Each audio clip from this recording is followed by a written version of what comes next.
Hi, everyone. This is Pastor Alan Hathaway from the Garrison Church of God. I also pastor at the Riverdale Community Church. Our service times this morning are at 8:30 at Riverdale and at 10:30 at Garrison. I hope you'll come and celebrate with us this beautiful day that God has given us. I want to talk to you about the concept of labor, but I want to talk to you about it in the realm of atonement.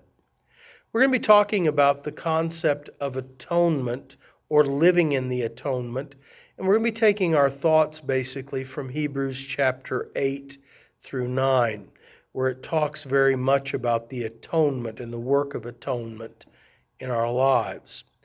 But I want to talk to you about the atonement as it touches work, particularly that the atonement is God's work. And we're going to be looking at Romans chapter 14, beginning with verse 16.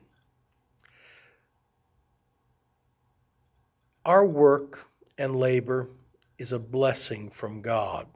We don't always feel that way, but it is. It fulfills His purpose in humanity from the very beginning of creation. Adam and Eve were created to work, to build things with their hands, to create value and purpose in this creation that God gave us. It is only after the fall that work became drudgery and labor.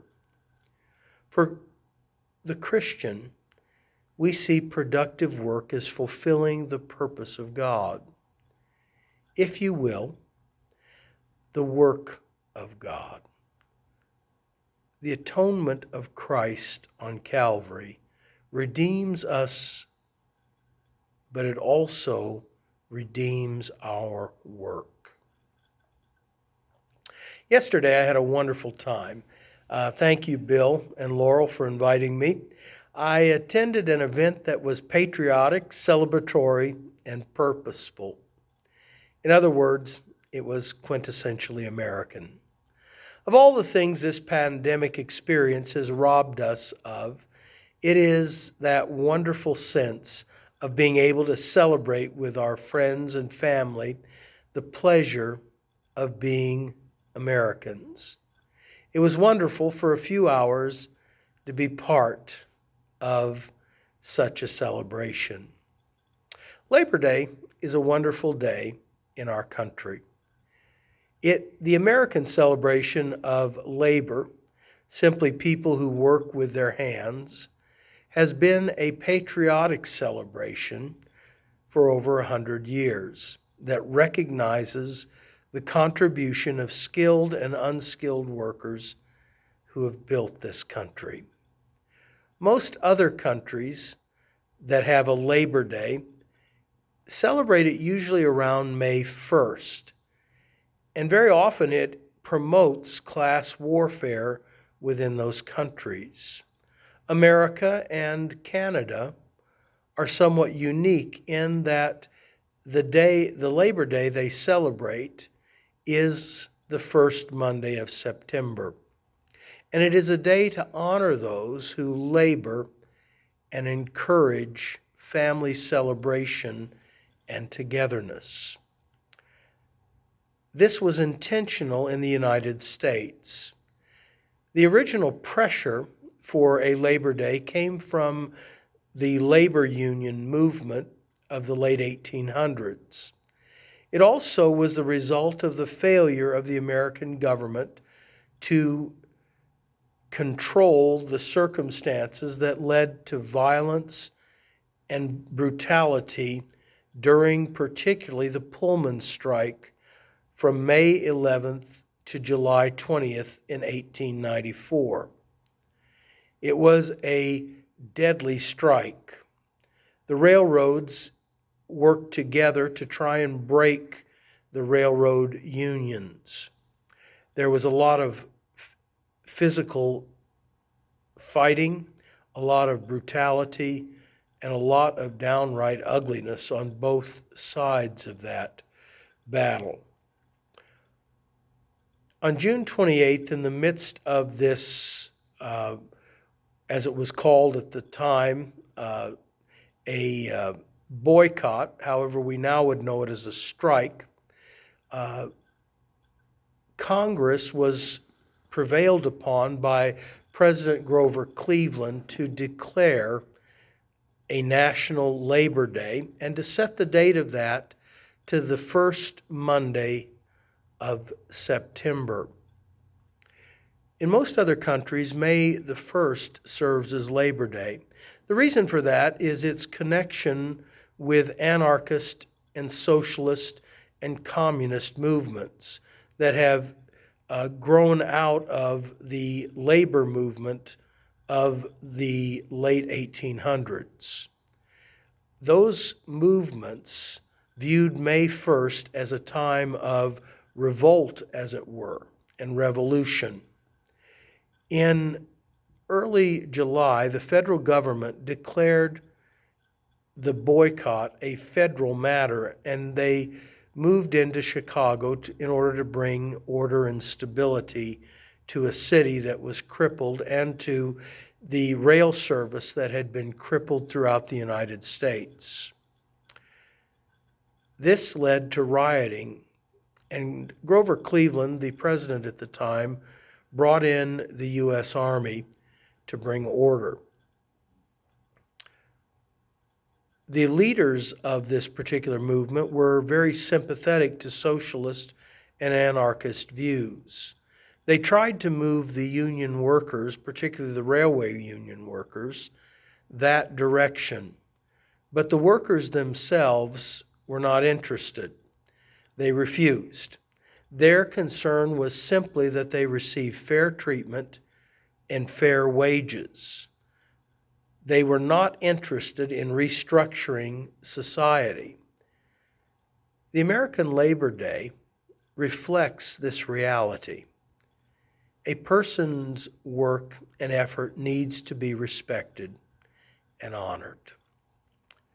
This was a principle that comes out of the concept of creation. In Genesis, God works for 6 days to create the universe and all living things.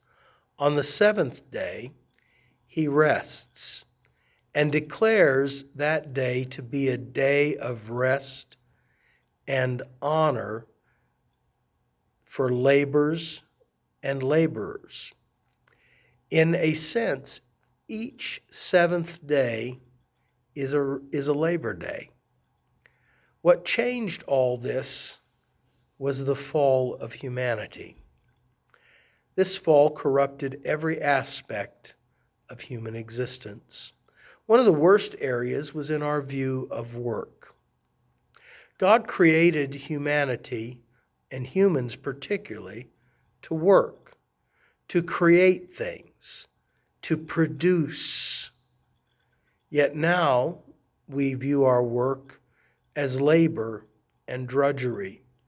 We do not celebrate the joy of creating things, building things, or producing things with our own hands. The Bible shows that God himself is a worker. It is part of his character, and he bequeathed it to us as humans when he created us. Jesus, during his ministry, often ran afoul of Jewish leaders when he healed people on the Sabbath. Their concept was that labor was undignified and should not be done on the Sabbath. Jesus challenges them on 2 points in this area. The first, he says, was that the Sabbath was made for humanity and not the other way around. It was made to honor and enjoy the results of work. The Jewish leaders had made work into something undignified, if you would, drudgery. A person could not even do good for another on the Sabbath without muddying the dignity of the Sabbath by introducing drudgery. Second, God had not stopped working, even on the Sabbaths. If God did stop working, creation would fall apart or implode. Jesus points out the reality that even the priests in the temple worked on the Sabbath. Jesus' point was this, that the Sabbath had been made not to restrain people from doing good or as an escape from drudgery of labor, but it was a time to enjoy the results and celebrate the accomplishments and to refresh as one prepares for the coming work.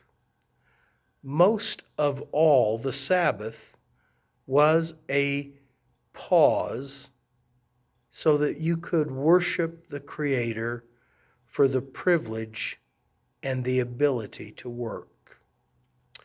Atonement redeems us not only spiritually, but it redeems our labor as well. In Christ, as Paul indicates, the work of our hands honors God and blesses humanity. We were made to work and to produce. That is part of the image of God in every one of us. The atonement heals the brokenness that turns labor to drudgery. For Christians, work should not be viewed as something which destroys us or tears us down, but instead it should be viewed as good and something that honors God and is worshipful to Him and a blessing to others. Our work is a blessing from God from the very beginning of creation. And so we need to honor that work. Atonement in Christ redeems not only us as individuals, but it redeems our labors as well. God bless you. I hope you have a wonderful week. Happy Labor Day, and celebrate your ability to work. God's blessings.